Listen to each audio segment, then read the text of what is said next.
요 보이게 하려고요. 제가 읽고 올라가도록 하겠습니다. 같이 이사야서 19장 19절에서 25절, 제가 20 몇 절로 썼죠? 25절이죠. 네, 25절까지 같이 읽어보도록 하겠습니다. 19절, 구약성경 989페이지 정도 피시면 될 것 같습니다. 이사야 19장 19절에서 25절까지 우리 하나님의 말씀을 경외하는 마음으로 함께 일어나서 봉독하도록 하겠습니다. 우리 한 목소리로 봉독하도록 하겠습니다. 그날에 애굽 땅 중앙에는 여호와를 위하여 제단이 있겠고 그 변경에는 여호와를 위하여 기둥이 있을 것이요 이것이 애굽 땅에서 만군의 여호와를 위하여 징조와 증거가 되리니 이는 그들이 그 압박하는 자들로 말미암아 여호와께 부르짖겠고 여호와께서는 그들에게 한 구원자이자 보호자를 보내사 그들을 건지실 것임이라. 여호와께서 자기를 애굽에 알게 하시리니 그날에 애굽이 여호와를 알고 제물과 예물을 그에게 드리고 경배할 것이요 여호와께 서원하고 그대로 행하리라. 여호와께서 애굽을 치실지라도 치시고는 고치실 것이므로 그들이 여호와께로 돌아올 것이라. 여호와께서 그들의 간구함을 들으시고 그들을 고쳐 주시리라. 그날에 애굽에서 아수르로 통하는 대로가 있어 아수르 사람은 애굽으로 가겠고 애굽 사람은 아수르로 갈 것이며 애굽 사람이 아수르 사람과 함께 경배하리라.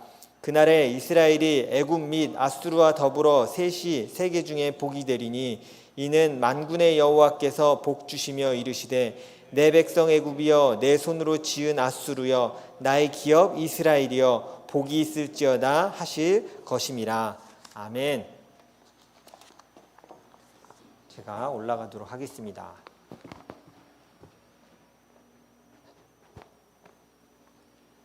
오늘은 모든 족속에게 은혜를 허락하신이라는 제목을 가지고 함께 하나님의 말씀 나누도록 하겠습니다. 한 주간 잘 지내셨습니까? 네, 이렇게 넓어졌으니까 제가 이렇게 뒤로 가는 게 낫겠죠? 네. 가끔 제가 아기를 3명 키우다 보니까 본의 아니게 오해를 받는 경우가 있습니다. 뭐냐면 아기를 굉장히 잘 알거나 혹은 굉장히 베테랑일 거라고 생각하시지만 제 생각은 이렇습니다. 3을 키우나 4을 키우나 5을 키우나 비슷합니다. 힘든 건 똑같고 아이들을 키우는 건 다 어려운 직무를 맡은 거란 생각을 하게 됩니다. 조금 울리는 것 같아요, 소리가. 네. 그래서 가끔 이렇게 목사님 우리 이런 고민이 있어요 이렇게 얘기하다 보면 부모님들이 이런 얘기를 하실 때가 있어요. 큰애를 키웠는데 둘째가 태어났어요. 근데 큰애가 너무 질투하는 거예요. 그래서 목사님 이게 어떻게 해야 되죠? 라고 이렇게 상담하시거나 말을 거시는 분들이 계세요. 새로 태어난 이 동생을 엄마가 앉지도 못하게 하는 거예요. 앉지도 못하게 하고 그냥 엄마만 앉아있으면 그 무릎에 자기가 앉아야 되고 혹은 거꾸로 아빠가 안으면 막 자지러지게 울고 이런 현상들이 일어날 때가 있습니다. 물론 반대로 동생을 굉장히 엄청나게 이뻐하는 애들도 있어요. 우리 교회도 동생 하면 껌뻑 죽는 오빠가 있다고 제가 알고 있어요. 네, 굉장히 그런 아이들도 있어요. 하지만 아이들이기 때문에 감정이 이렇게 그냥 이뻐하다가 이렇게 쑥 올라올 때가 있습니다.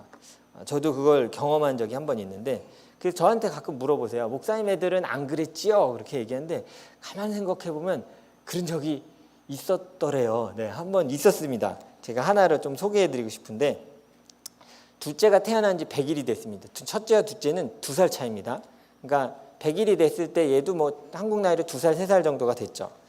동생 참 이뻐했어요. 둘째가 빡빡이였는데 머리가 안 났어요. 그래서 빡빡이 이뻐하면서 눈썹도 없었어요. 그러니까 약간 조폭 분위기였어요. 둘째는 어릴 때. 근데 되게 이뻐했어요. 안고 맨날 이렇게 노는데 저는 동생에게 질투가 없구나. 참 이뻐하는구나 이렇게 생각했습니다. 근데 어느 날 방 안에 둘을 두고 저는 마루라고 하기도 조금 민망해요. 왜냐하면 2발짝이면 방에서 나갈 수 있고 3발짝이면 옆방으로 갈 수 있어요. 그러니까 이게 다닥다닥 붙은 거예요. 그러니까 복도라고 말하는 게 맞을 것 같아요. 거실도 아니고 마루라고 하기도 좀 그래요. 거기서 이때 좁지만 그 앞에 앉아서 제 기억에 하고 있었던 것 같아요. 근데 애들이 걱정되니까 다 아시죠? 문을 열면 문 틈으로 안이 조금 보입니다. 그래서 문 틈으로 아이를 보고 있었어요. 아이를 이렇게 보면서 그냥 이리 하고 있었어요. 근데 첫째가 이렇게 물끄러미 둘째를 이렇게 보고 있었어요. 그래서 이뻐하면서 보고 있구나 이렇게 생각했어요. 근데 갑자기 뭐가 이렇게 확 올라왔나 봐요. 올라왔는지 배도 한번 꾹 찌르고 입을 손가락으로 꾹 찌르는 거예요. 그럼 애기가 어떻게 할까요? 우는 거예요. 근데 그 우는 소리에 첫째가 놀란 거예요. 완전 범죄를 하려고 그랬어요. 조용히 찔러 끝내려고 했는데 우니까 너무 당황했는지 첫째가 더 크게 우는 거예요. 그래서 근데 제가 간과한 건 저는 다 보고 있었거든요. 그래서 그냥 물었어요. 왜 그래? 그래서 저는 아빠 내가 이렇게 했는데 이렇게 됐어 이렇게 얘기해 줄 줄 알았어요. 근데 너 왜 울어? 그런데 대답이 이랬어요. 다니가 손 이빨로 깨물었대요. 깨물었어. 근데 전 다 봤다 그랬잖아요. 그리고 여러분 지금 둘째가 제가 몇 살이라 그랬죠? 100일이에요. 이빨이 없어요. 이빨이 별로 없을 때였어요. 근데 이빨이 없는데 이빨로 깨물었다는 거예요. 제가 보기엔 지가 찔렀거든요. 그리고 당황하니까 막 운 거예요. 근데 저는 그걸 되게 웃겼으면서도 되게 성경 말씀이 맞아를 깨닫던 순간이었어요. 왜냐하면 어린이집도 안 다니고 있었고 외부 사람과 별로 접촉이 많지 않을 때였어요. 제가 사역으로 바빠서. 그래서 거짓말을 배울 기회도 없었고 거짓말을 하는 것을 본 적도 없어요. 근데 본능적으로 다니가 깨물었어라고 얘기하는 거 보면서 인간은 악하구나. 그 본성이 있구나. 어떻게 할 수 없는 그 본성이 아이 때부터 저게 있는 거구나 생각을 했어요. 물론 지금 굉장히 착합니다. 근데 그 아이의 그 본능이 이렇게 나올 때가 있어요. 자신이 아닌 다른 이가 사랑을 받는다고 할 때 이렇게 욱하는 감정이 올라오는 것 혹은 질투가 나는 건 사실은 굉장히 당연한 감정입니다. 그걸 아이들한테 뭐라 할 수 없어요. 그건 너무 당연한 거예요. 왜 애들한테 그러세요? 어른도 그러잖아요. 어른도 이거 내가 받았어야 될 사랑인데 누구한테 이렇게 좀 집중되는 거 하면 괜히 빈정상하는 게 우리 마음이잖아요. 어른도 똑같이 그 마음이 있습니다. 오늘 성경을 보면요. 자신들 이외의 족속들에게 구원을 베푸시는 하나님, 그 하나님을 받아들이기 힘들어했던 말씀이 오늘 말씀에 나와요. 오늘 이사야의 말씀인데요. 어떤 말씀인지 우리가 같이 보도록 하겠습니다. 이스라엘은 하나님이 아닌 세상에 힘 있는 나라들을 의지하는 방법들을 하나씩 터득하기 시작했어요. 이게 이 성경의 역사를 보면 생각보다 하나씩 배워갔다는 게 맞을 것 같아요. 한번 동맹을 맺어봐서 위기를 딱 피해보면 드는 생각은 이거예요. 역시 동맹을 맺으니 이 문제를 쉽게 넘어갈 수 있는구나요. 그래서 하나님을 찾고 오랫동안 기다리기보다는 쉽게 내 방법으로 빨리 그 문제들을 해결하는 것을 택하게 돼요. 그것들에 되게 익숙해지기 시작했습니다. 그래서 다른 민족을 의지하기 시작했고요. 의지하면서 그들이 의지했던 우상신도 가져와서 같이 섬기기 시작했어요. 그들이 가지고 있던 정치 혹은 경제, 문화라는 미명하에 우상도 들어와서 같이 섬기기 시작한 겁니다. 그들 삶 가운데 있어야 할 하나님이 계셔야 될 그 주인의 자리에 어느 순간 그냥 다른 민족의 문화와 정치와 경제와 그런 의지하는 것들이 그 안을 가득 채우기 시작했어요. 하나님의 뜻을 기다리는 것보다는 조금 더 손쉬운 방법을 택하기 시작한 겁니다. 너무 웃긴 것은 이스라엘 민족이 다 이 이방 민족에 의해서 그 문화가 점령되고 또 그것을 따라 살았다는 걸 우리 다 잘 알고 있어요. 그 죄악 때문에 하나님이 화내신 거잖아요.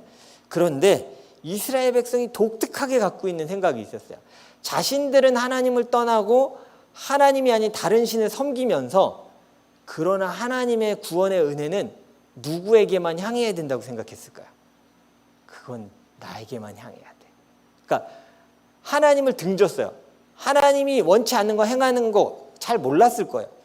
행하면서 항상 생각하는 건 뭐냐면 그러나 우리가 이렇게 해도 하나님은 끝까지 우리 편이실 거야라는 생각을 했어요. 요즘 뉴스를 보니까 그런 기사가 하나 딱 나오더라고요. 여기 중에도 굉장히 좋아하시는 분 계실 수도 있어요. 레드불이라는 음료수 아세요? 네, 이렇게 제가 이거 한번 설교 때 레드불이라고 얘기했는데 불스원샷이라고 얘기해갖고 그거는 휘발유에 넣는 거죠. 그거 먹으면 죽습니다. 그러니까 레드불을 먹는 건데 그거 창업자가 있대요. 창업자가 있는데 창업자의 손주가 요즘 문제를 자주 일으켜서 자꾸 뉴스에 나오고 있어요. 음주 뺑소니 사망 사고도 냈죠. 그거 말고도 사고가 여러 건인데 항상 얘기하는 건 그거예요. 그러니까 싹 숨어요. 사고를 내고. 그리고 우리 할아버지의 재력으로 다 해결이 될 거야. 저는 그 뉴스를 이렇게 보면서 무슨 생각을 했냐면 이 이사야랑 되게 오버랩 되는 거예요.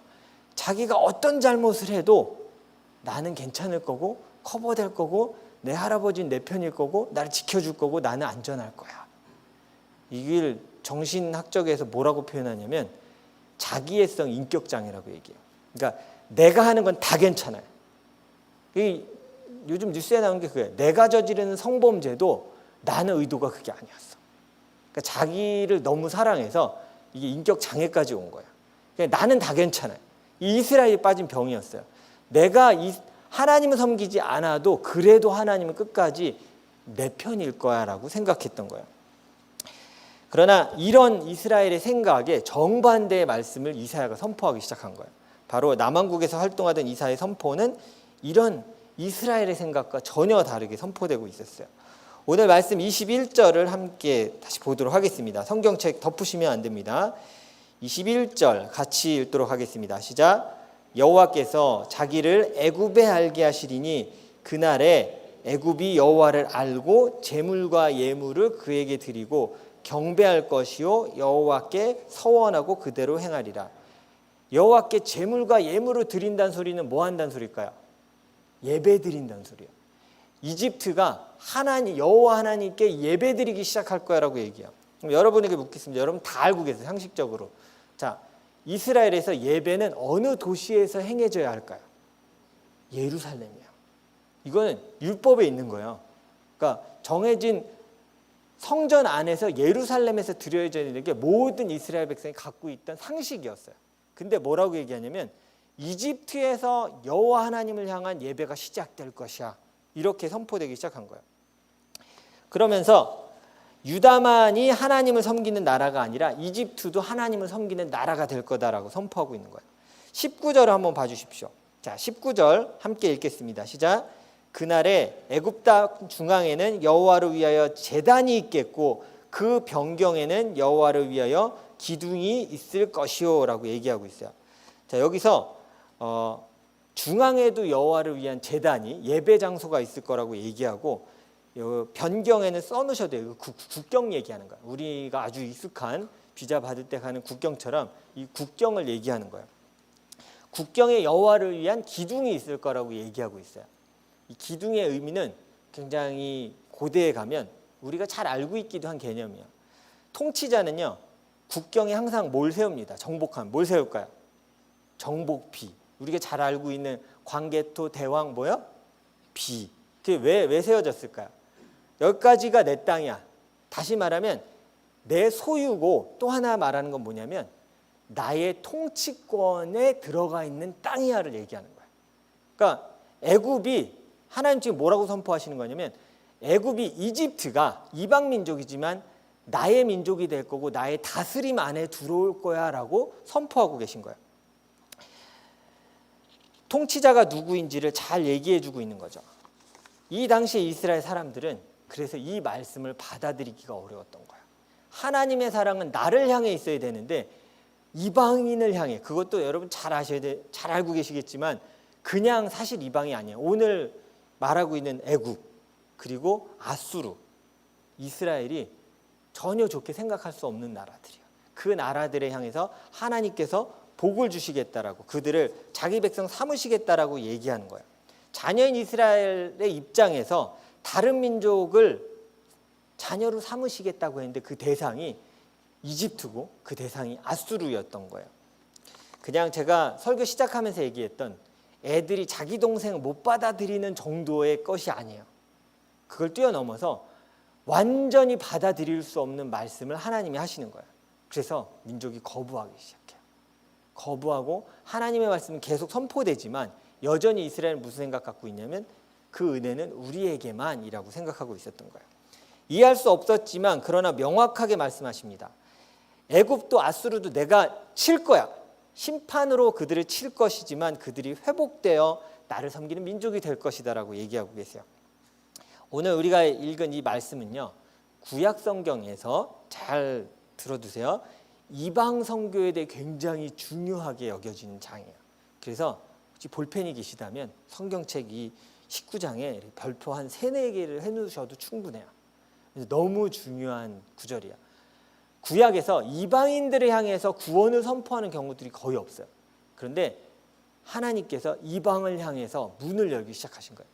많은 사람들이 이방 선교는 사도행전 때부터만 열렸다라고 생각해요. 하나님이 예수 그리스도 이후에 만방으로 땅끝까지 복음을 전하는 게 명령으로 주어졌으니까 이방 선교가 열렸다고 생각하시는데 이미 구약 성경의 이사야 때에 선포하셨던 말씀이에요. 내가 모든 세계에 있는 백성들을 내 백성으로 삼을 거다라고 얘기하고 계신 거예요. 이스라엘은 이 사실을 인정하고 싶지 않았습니다. 이집트가 이스라엘 얼마나 노예로 부려먹었습니까? 역사로 이렇게 보면서 제가 지난주에 바벨론 다큐멘터리 보내드린 거 혹시 보셨나요? 네. 아니요, 하나가 더 준비돼. 벌써 눈빛이 다음 건 뭐죠 이건데 다음 건 없습니다. 다만 제가 설교를 준비하면서 이집트에 대한 것들을 좀 자료들을 찾는데 제가 보여드리고 싶은데 너무 양이 방대해서 못 보여드리겠어요. 근데 이집트가 했던 모든 대부분의 우리가 지금 알고 있는 건축물들은 노예가 있었기 때문에 가능한 일이었어요. 잘 아실 거예요. 우리가 알고 있는 피라미드가 하나가 아니에요. 그 왕 피라미드가 80개 정도입니다. 현존하는 것들이 68개인가 그러고 80개 정도가 지어졌대요. 그러면 그 당시 기중기도 없는 데서 그 돌을 잘라서 거기까지 옮기는데 얼마나 오래 걸렸겠어요. 그러니까 사실은 엄청난 일들을 노예를 데려다가 한 거야. 거기에 해당되는 게 히브리 족속이었어요. 해당돼서 그 노예 일을 시킨 거죠. 그런 민족이었어요. 가는데 끝까지 바지끄레기 잡고 홍해까지 쫓아와서 못 가게 했던 민족이기도 합니다. 그리고 아수르도 사실은 이스라엘이 그들에 대해서 편안하게 생각할 수 없는 민족이었어요. 고대 문헌들을 보면 아수르에 대해서 공통적으로 얘기하는 단어가 있어요. 뭘까요? 잔인한 민족이에요. 자비가 없는 민족. 특히 언제 자비가 없었냐면 처음에 이렇게 저희가 아수르를 섬기겠습니다 하다가 배신한 민족에게는 절대 자비가 없었어요. 그냥 완전 씨를 발렸어요. 그래서 북이스라엘이 멸망한 거예요. 처음에 이렇게 동맹 맺어서 이렇게 동맹 맺기 전에 이 아수르를 섬기는 것처럼 하다가 탁 등을 돌리고 이때에 아수르를 우리가 대적하자라고 동맹을 맺었던 그 사건 때문에 결국 멸망하게 되는 거예요. 그래서 찾아와요. 그래서 문헌들을 보면 이방 민족들을 어떻게 대했냐면 산채로 껍질을 벗기는 행위들을 했어요. 그러니까 보여주는 거야. 너희 우리 배신하면 그들이 제일 잘하는 게 뭐냐면 우리를 배신한 자에게는 절대 자비가 없어. 이게 아수르의 모토였어요. 우리를 배신한 자에겐 죽음. 그런 것들을 당해온 이스라엘 입장에서 그 이스라엘에게 하나님 뭐라고 선포하시냐면 그 아수르도 내 백성이 될 것이야. 이거 받아들이기 힘든 말씀인 거예요. 그래서 이 받아들이지 못했던 말씀이 성경에 한 선지서에 그대로 나와 있어요. 어딜까요? 우리가 너무 잘 알고 있는 요나서예요. 그 니느웨로 가라고 했잖아요. 근데 안 갔던 이유가 뭐냐면 그 수도에 안 갔던 이유가 이 잔인성을 알기 때문이에요. 우리 민족을 얼마나 잔인하게 대하는데 내가 거기 가서 하나님의 심판과 회복을 선포합니까? 저는 안 하겠습니다라고 하고 도망간 거예요. 조금 이해가 되시죠? 별로 좋지 않은 감정이 있는 민족이었어요. 이스라엘을 잔인하게 다뤘기 때문이었죠. 이 마음은 현대에도 사실은 선교사님들 중에 이거 비슷한 마음으로 힘들어하시는 분들이 계세요. 누구냐면 일본에서 선교하시는 선교사님들이야. 대부분의 교인들이 다른 선교하면 다 선교사님들한테 선교사님 수고가 많으십니다 그렇게 하는데 저는 일본에서 선교하고 있습니다 그러면 사람들이 조금 어려워한대요. 첫 번째 얘기하는 거, 그 잘 사는 일본까지 가서 왜 선교하십니까? 두 번째, 허구많은 나라 중에 생명을 꼭 일본에게 줘야 하겠습니까? 일본은 막 그러잖아요. 우리 그냥 여러분 저도 가끔 회개하는데요. 막 말하잖아요. 일본 침몰해야 돼. 쓰나미 한 번 막 더 덮쳐야 돼. 막 이게 필터 없이 그냥 우리도 막 던져요. 그만큼 좀 분한 마음이 우리한테 있잖아요. 그런 나라에 복음을 선포하시는 거예요. 하나님. 내 백성이 될 거고 그러니까 하나님 사실 일본을 사랑하는 마음도 동일하게 있는 거 우리 인정하잖아요. 근데 우리의 감정이 잘 안 따라오는 거잖아요. 그들에게도 생명이 있어야 돼. 그것이 우리에게 쉽게 나오지 않는 거예요. 우리가 잘 기억해야 할 것은 우리도 이방 민족이라는 거예요. 혹시 여러분 중에 이렇게 족보를 위에 때까지 보셔서 외국인의 혈통이 섞여 있는 걸 발견하신 분 계세요? 혹은 진짜 있을 수도 있잖아요. 제가 그래서 얘기하는 거예요. 유대인의 혈통을 조금이라도 가신 분이 계시잖아요. 사실 우리 증조 할아버지 한 분은 사실 이스라엘 놀러 갔다가 사실은 뭐 그래갖고 제가 혈통이 좀 섞였을 수도 있잖아요. 근데 거의 없을 거예요, 사실은. 그러면 우리는 태생적으로 혈통적으로 우리는 완전한 이방인이야. 우리 되게 잊고 살아요. 우리가 되게 원래 선민인 것처럼 유대인인 것처럼 되게 살잖아요. 우리 특징이기도 해요.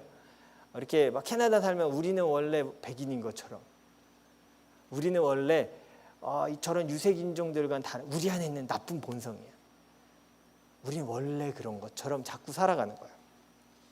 그런데 성경은 뭐라고 얘기하냐면 로마서 8장 15절에 이렇게 얘기해요. 한번 펴주시겠어요? 로마서 8장 15절에 제가 좀 기다리겠습니다. 로마서 8장 15절. 청년들하고 이런 게임도 했는데 로마서 8장 15절 그럼 빨리 찾는 사람 선물 주고 막 그러기도 했는데, 자, 로마서 8장 15절. 암송하고 계신 분들은 그냥 암송하셔도 됩니다. 자, 같이 한번 읽어보겠습니다. 시작. 너희는 다시 무서워하는 종의 영을 받지 아니하고 양자의 영을 받았으므로 우리가 아빠 아버지라고 부르짖느니라. 여러분, 우리가 어떤 존재라고요? 우리 원래 아들이었어요? 잘 보셔야 돼요. 성경 뭐라고 선포하냐면 원래 아들 될 수 없었던 자를 양자 삼아 주셨다고 얘기하는 거예요. 이방인을 자기 백성으로 양자 삼아 주셨음을 성경은 곳곳에서 얘기하고 있어요. 우리도 이방 민족이었어요. 근데 우리가 그걸 잘 모르고 있는 거죠. 원래 자녀가 아니었습니다. 그렇기에 사실 우리도 오늘 이 말씀이 선포하는 이방을 향한 이 선교의 축복의 혜택자들이에요. 우리 잊고 있는 거예요. 그냥 이거 안 믿는 사람들을 향한 말씀이구나. 전 세계에 믿어야지. 아니요, 내 말씀이에요. 이거 보면서 우리는 뭘 느껴야 되냐면 주님 너무 감사합니다. 주께서 그 복음의 문을 넓혀주시지 않았다면 저는 주님의 자녀가 될 수 없습니다라고 감사기도해야 돼요. 너희가 이방으로 구원받은 것처럼 우리에게 하시는 말씀 뭐냐면 너희가 이방으로 구원받은 것처럼 이제 다른 이들을 향한 나의 뜻을 인정해야 함을 성경에서 말씀하는 거예요. 그냥 나 이방인데 구원받았다가 끝이 아니야. 이 이사야의 그 핵심이 그게 아니야.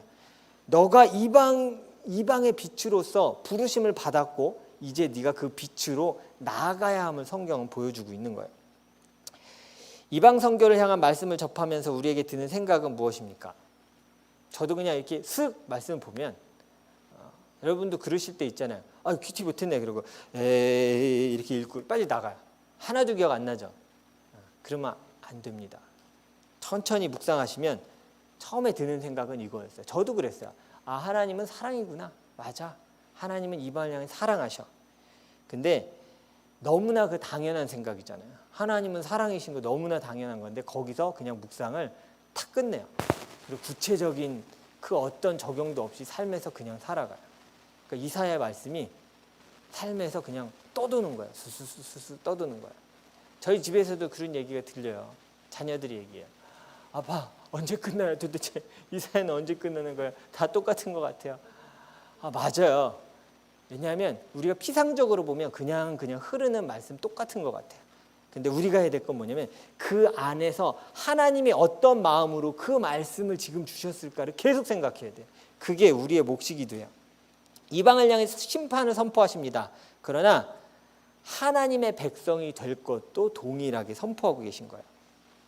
이민생활 하다 보면 남들의 삶에 별로 관심이 없습니다. 이 남들의 삶이란 여러분 잘 아셔야 돼요. 남들의 삶이란 그 사람의 고난이나 아픔에 대해서 관심이 없어져요. 그냥 신변 잡기는 관심이 많아요. 쟤 어떻게 됐대? 이건 관심이 많지만 진짜 공감하면서 그 사람의 어려움에 공감해지지가 잘 안 돼요. 이거 무슨 소리인지 아실 거예요. 왜냐하면 내 삶도 쉽지 않기 때문이에요. 이 시대에 살아가는 그리스도인들이 다 느끼는 거예요. 왜 믿지 않는 자들을 향해서 마음이 잘 안 가냐면 내 삶도 녹록지 않거든요. 힘드니까 제 삶 살아가기도 힘든데 제가 지금 이방의 빛은커녕 제가 제 삶도 힘듭니다. 이게 솔직한 우리의 고백이기도 한 거예요. 혹시 믿지 않는 가족을 가지고 계십니까? 아마 여러분 기도하셨을 거예요. 하셨었을 거예요. 지금은 어떠십니까?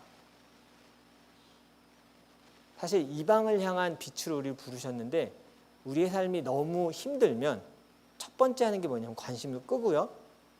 그들을 향한 하나님의 마음의 문을 닫아요. 그리고 그냥 내 삶에 집중해서 살아가기 시작하는 거야. 내가 진짜 사랑한다고 얘기하는데 어느 순간 가족을 향한 기도를 나도 모르게 멈췄어요. 안 해요. 그리고 바라는 건 뭐냐면 나는 원래 선민이니까 선택받았고 저들은 모르겠다. 하나님의 때가 있으면 해주시겠지. 그게 오늘 이사야에서 말하는 마음은 아니에요. 하나님의 마음은 내가 저들을 향한 백성으로 삼겠다라는 마음을 품었다면 자녀인 너도 같이 품어줄 수 있겠냐요. 오늘 말씀 보면 이렇게 말씀하시잖아요. 25절을 보면 내 백성 애굽이여 내 손으로 지은 앗수르여 나의 기업 이스라엘이여 다 말씀하시는 거예요. 내 자녀 양자 삼은 자녀 다 얘기하시는 거예요. 다 함께 복이 있도다라고 얘기하는 거예요. 복이 있을지어다. 너희를 통해 내가 일할 거다라고 얘기하고 계신 거예요. 회사 동료나 학교 친구의 구원을 위해서 하나님의 마음을 가지고 기도하신 적이 있을 겁니다. 내 이웃들을 위해, 진짜 내 이웃, 내 집 주변에 살고 있는 내 이웃을 위해 기도하신 적이 있을 겁니다. 저도 개인적으로 층간소음 때문에 신경을 되게 쓰고 사는 사람이에요. 아마 여기도 그것 때문에 신경 뛰지마 이렇게 하시는 분들이 많이 계실 거예요. 근데 제가 막 어느 날은 되게 속상하다가 저도 생각해 봤어요. 그럼 회개했어요. 제가 신경 쓰는 아랫집 사람을 위해 하나님 저 불쌍한 영혼이 주께 돌아오게 해주십시오라고 기도를 안 하고 있더라고요. 그냥 미운 마음만 있어요. 하나님은 선포하셨거든요. 이 땅의 모든 사람이 내 백성이 될 거야 라고 선포하신 말씀에 전혀 공감하지 않는 거야. 그냥 지금 내가 힘들고 내가 신경 쓰고 내가 살아가는 것만 생각하면서 살아가고 있는 모습을 보게 됐어요. 오늘 이방 선교에 대한 이 말씀은요, 사실은 우리에게 던지고 있는 말씀인 거예요. 어느새 우리에게 잊혀진 믿지 않는 자들을 향한 우리의 기도와 우리의 사랑의 행동에 대해서 다시 일깨워주면서 우리를 부르고 계신 거예요. 전도대회의 전유물이 아닙니다. 믿지 않는 자들을 위해 기도하는 것, 그들을 안타까운 마음으로 바라보는 건 그냥 어떤 행사가 있어서 자 우리 뭐 해피데이 합니다. 자 이날을 기점으로 우리가 한번 전도해 봅시다가 아니라 성경은 구약시대부터 이 땅이 하나님 백성이 된 걸 선포하고 계세요. 그리고 그것이 우리의 몫이고 우리의 역할이라고 얘기하고 있는 거예요. 우린 다시 하나님의 마음을 품고 준비해야 합니다. 지금은 코로나 때문에 우리가 사실은 저희 교인 요 안에서만 어느 정도 예배를 드려요. 근데 여러분 준비해야 됩니다. 어떤 준비냐면 하나님의 마음으로 믿지 않는 자들을 받아들일 마음의 준비를 지금부터 시작하십시오. 이게 성경을 우리에게 하신 거예요. 우리끼리 좋을 수 있어요. 우리끼리 재미있을 수 있어요. 그런데 그건 하나님 기뻐하시지 않을 거예요. 되게 힘들어요, 여러분. 제가 목사로서 제가 쉬우니까 여러분에게 하고 있는 게 아니라 누군가 새로운 사람에게 믿지 않는 자들에게 마음을 연다는 건 엄청난 에너지가 필요해요. 아시잖아요. 여러분 가족에게도 여러분 마음 여는 게 쉽지 않잖아요. 마음에 안 들어. 그럼 가족에게 마음 여는 것도 쉽지 않아요. 근데 믿지 않는 자들에게 가족이 아닌 자에게 마음을 열고 받아들이는 것은 하나님의 마음으로 준비하지 않으면 잘 되지 않아요.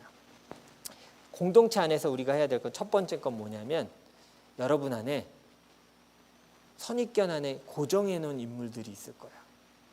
쟤는 안 돼. 쟤는 같이 못하겠어라는 선입견을 여러분 완전히 버리셔야 돼요. 하나님의 마음으로 버리셔야 돼요. 왜냐하면 하나님 뭐라고 얘기하시냐면 그들도 내가 사랑한다. 너는 그 마음에 동참할 수 있겠니? 라고 부르고 계시는 거예요.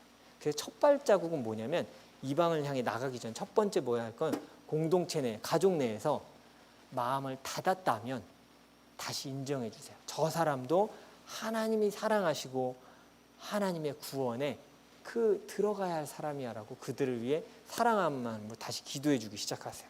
받아주셔야 돼요.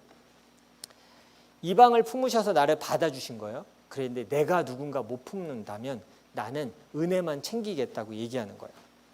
우리가 은혜를 입었다면 그것은 반드시 흘러가야 합니다. 흐르지 않는 물은 반드시 썩게 되어 있습니다. 마찬가지예요. 은혜도요. 그냥 있으면 은혜 같잖아요. 근데 은혜가 흘러가지 않으면 그 은혜는 반드시 독이 됩니다. 그 공동체에게 독이 돼요. 선교와 사랑과 이웃을 향한 것으로 그 은혜들을 흘려보내지 않으면 우리가 아무리 즐거워도 우린 영적으로 죽어갈 수도 있어요. 교회 밖에서는 다시 제가 여러분을 도전합니다. 믿지 않는 자들을 위해 기도를 다시 시작하십시오. 가족들을 위해서도 기도를 시작하십시오. 모르겠어요. 난 도대체 누구를 위해 기도해야 될지 모르겠어요. 그러면 남을 위해 기도하십시오. 가끔 성도분들이 저에게 얘기해요. 목사님, 저 영적인 슬럼프에 빠져서 너무 힘이 듭니다. 어떻게 회복할 수 있죠? 근데 제가 제안하는 건 뭐냐면요. 뭐 다른 목사님 모르겠어요. 뭐 성경 읽으세요, 기도하세요, 뭐 하세요 라고 얘기하지 않고 제가 가장 먼저 얘기하는 게 있어요. 그분이 그래도 신앙의 기반이 있다면 제가 이걸 권해요. 뭐냐면 다른 사람을 위해 기도하십시오. 자신만을 위해 기도하지 말고 그거 다 내려놓고 그냥 순수하게 다른 영혼을 위해 기도해 보십시오. 그 시간을 위해서. 그러면 하나님이 회복시켜 주실 거예요. 제가 경험한 거기도 해요. 기도하다 보면 어느 순간 내 것만 기도하잖아요. 이거 해결돼야 되고 이거 해결돼야 되고. 여러분 끝나면 하나님의 은혜와 사랑이 느껴지시나요? 어쩌면 더 초조할 수도 있어요. 왜냐하면 그 기도의 방향이 온통 나였거든요. 하나님의 이방을 향한 선교의 빛과 아무 상관이 없었어요. 회복하고 싶으시다면 그동안 내려놨던 믿지 않는 자들을 향해 다른 일을 향한 기도를 시작해 보세요. 그 시간으로 기도 시간을 채워보세요. 그러면 하나님 보실 거예요. 네가 나의 구원의 역사에 참여하고 있구나. 내가 너에게 반드시 은혜를 부어주리라. 그게 하나님의 원리예요.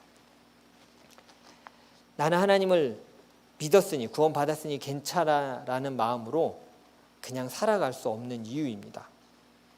우리를 자녀로 부르신 이유는요. 명확해요. 하나님과 교제하며 하나님이 계획하신 그 구원의 빛이, 은혜의 빛이 이 세상을 향해 흘러가게 하기 위해서요. 23절 같이 한번 읽어보겠습니다. 그 빛이 어떻게 흘러가는지 성경은 이렇게 선포합니다. 함께 읽습니다. 시작. 그날에 애굽에서 아수르로 통하는 대로가 있어 아수르 사람은 애굽으로 가겠고 애굽 사람은 아수르로 갈 것이며 애굽 사람이 아수르 사람과 함께 경배하리라. 이거 무슨 말씀이냐면요. 이 둘은 지금 원수예요, 여러분. 이 시대의 완전한 라이벌이에요. 그래서 이스라엘이 애굽에 붙었다가 아수르에 붙었다 한 이유가 뭐냐면 이게 라이벌이기 때문이에요. 근데 뭐라고 얘기하셨냐면 애굽이 하나님의 백성이 되면서 아수르도 애굽을 통해서 구원이 그들에게 흘러갈 거야 이렇게 얘기하는 거예요. 하나님의 구원의 방법이야. 하나님이 모두를 쫙 민족으로 바꾸는 게 아니라 하나님의 그 마음에 동참하여 백성이 된 자들을 통해 또 다른 백성에게 영향력을 주는 것. 그것이 하나님의 방법이에요. 오늘을 사는 그리스도인인 우리를 통해서 그 사역은 계속되어야 합니다. 하나님이 구원의 사역에 우리를 초대하신 거예요. 이제 삶에서 우리는 그 부르심에 응답해야 할 때입니다. 우리 교회가 그것을 위해 준비되어야 되고요. 우리 가정이 그것을 위해 준비되어야 합니다. 믿지 않는 자들을 위해 이 땅에 부르신 이방의 비침을 잊지 마십시오. 이 한 주간 하나님의 사랑을 인정하면서 제가 숙제 드리는 거예요. 나는 누구를 받아들여야 하는지 공동체 안에서 그리고 가족 안에서. 두 번째, 누구를 위해 나는 기도를 시작해야 합니까? 이방을 위해 기도하려는데 믿지 않는 자들을 위해 기도하려는데 누굴 기도해야 할지 모르겠어요. 맞아요. 우리가 너무 기도하지 않았다면 누구를 위해 기도할지도 몰라요. 그래서 그걸 간구하세요. 하나님, 나는 누구를 위해 기도하는 것을 다시 시작해야 합니까? 라고 하나님께 물으며 기도하는 이 한 주간이 되시길 바랍니다. 그렇게 기도하면서 하나님의 마음에 동참하시고 하나님이 이방을 향한 그 선교의 문을 여신 것처럼 여러분들을 통해서 그 문이 열려질 수 있도록 하나님의 사역 가운데 동참하시는 우리 귀한 성도님들 되시기를 간절히 축원합니다. 이 시간 함께 기도하겠습니다.